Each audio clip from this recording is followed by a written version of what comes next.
우리나라 풍력 산업이 본격화된 것은 약 20년 전부터라고 하는데요.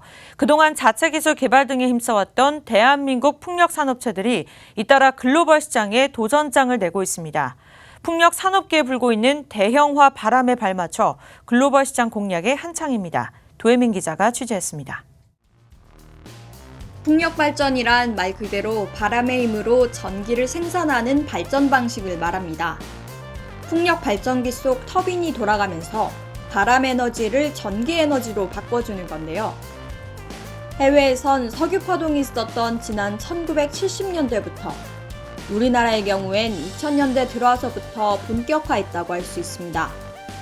국내 풍력 산업은 세계 시장에 비해 30년 정도 뒤처진 셈입니다. 상대적으로 늦은 출발 탓에 해외 시장을 뒤쫓아가고 있다고 할 수 있는데요. 최근엔 점점 몸집을 키워가고 있는 글로벌 풍력 발전 시장에 발맞춰 4메가와트급부터 8메가와트급까지 국내 풍력 발전도 대형화하고 있습니다. 세계 풍력의 날을 맞아 최근 열린 풍력 산업 심포지엄에서도 이 같은 대형화 바람이 확인됐습니다. 지난 2005년 풍력 발전 사업에 뛰어든 두산중공업은 이미 3메가와트, 5메가와트급 터빈 개발과 도입에 성공한 바 있는데요. 대형화 트렌드에 발맞춰 이번엔 8메가와트급 대용량 해상 터빈 개발에 착수했습니다. 8메가 개발은 국제과제 통해서 2018년 6월부터 시작했습니다. 22년이 공식 인정 목표고요. 블레이드도 되도록이면 되게 길게 하고 싶은데. 두산이 도전에 나선 8메가와트급 터빈은 국내에선 시도해본 적 없는 대용량 터빈입니다. 때문에 현재 국내 제작사와 시험기관의 가용 역량을 고려해 블레이드 길이 등에 대한 고민이 깊은 상황입니다. 최근 육해상 겸용 4.2메가와트 풍력 터빈 인증을 마친 유니스는 이번엔 저풍속 제품 개발 마무리 단계입니다.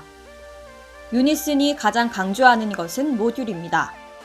풍력 발전기가 대형화하면서 동시에 운송과 설치에 어려움이 발생하게 되는데 핵심 부품을 모듈화해서 이를 극복했습니다. 현장의 작업을 얼마만큼 줄일 수 있느냐. 그래서 저희가 이제 고려했던 게 플러그 앤 플레이입니다.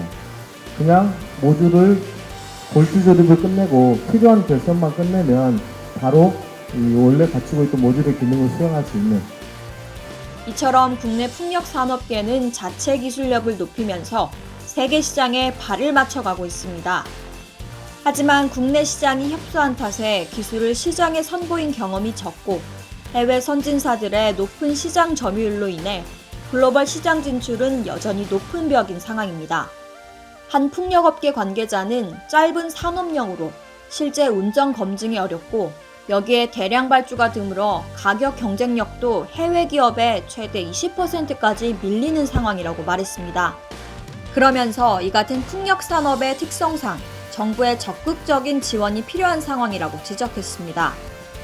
올해 정부가 발표한 풍력 산업 경쟁력 강화 방안은 해외 시장 진출보단 기술 혁신 등에 초점이 맞춰져 있다는 평가입니다. 이렇다 보니 국내 풍력 산업을 제대로 이해하지 못한 것 아니냐는 볼멘 소리까지 나오고 있는 상황인데요. 기술력을 높이는 것만큼이나 국내 풍력 시장을 확대하기 위한 시장 확대 정책이 시급히 마련돼야 한다는 목소리는 점점 높아질 것으로 보입니다. 박스뉴스 도혜민입니다.